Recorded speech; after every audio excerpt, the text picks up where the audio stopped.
देखो, हम आपको सुनाने जा रहे हैं आज के आपके मोटिवेशनल लेखिका है अतस आनंद। अमृत साधना।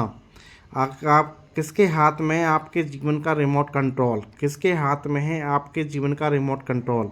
आजकल रिमोट कंट्रोल का दौर है। टीवी हो या म्यूजिक सिस्टम, कार का दरवाज़ा हो या गैराज का दरवाज़ा, रिमोट से ही खुलता है। रिमोट का अर्थ है दूर से संचालित।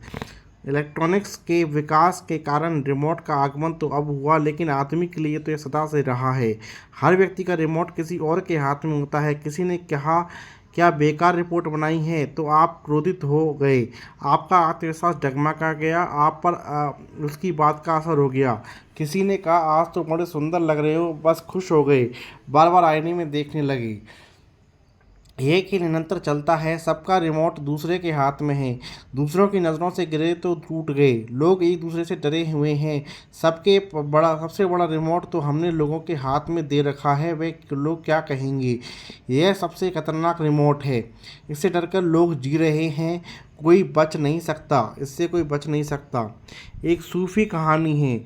एक बाप और बेटा अपने गधे को बेचने बाजार चले। रास्ते में कुछ लोग मिले तो उन्होंने कहा देखो बुद्धू, दोनों पैदल चल रहे, गधे में साथ में, जरा भी अकल हो तो गधे की सवारी करनी चाहिए। तो दोनों गधे पर सवार हो गए। फिर आके थोड़ा लोग मिले, उन्होंने कहा ये देखो बेचारा गधा, दो दो चढ़े बैठे हैं, कुछ तो दया भाव होनी चाहिए।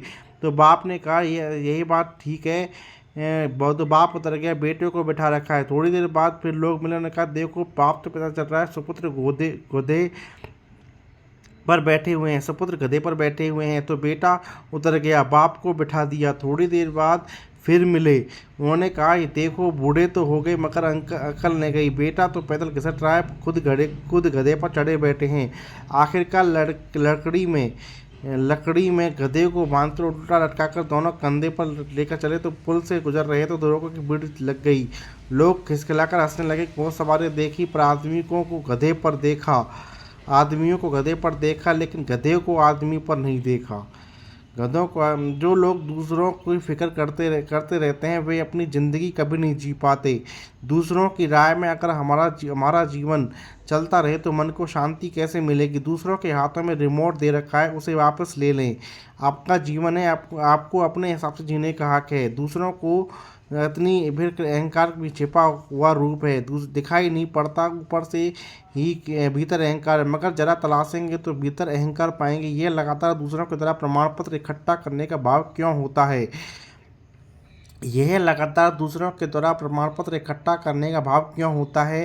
क्योंकि आपके अपने पैर नहीं है। अहंकारी व्यक्ति प्रतिपल अपनी इसी हिसाब में लगा रहता है कि किस तरह से मेरे अहंकार को ज़्यादा सहारा मिलेगा। सहज भाव से निरअहकार से आप जीने लगे तो आपको जीना आया। आप अपने हिसाब से जिए, आप अपने हिसाब से जियो और किसी के हिसाब से मत जियो।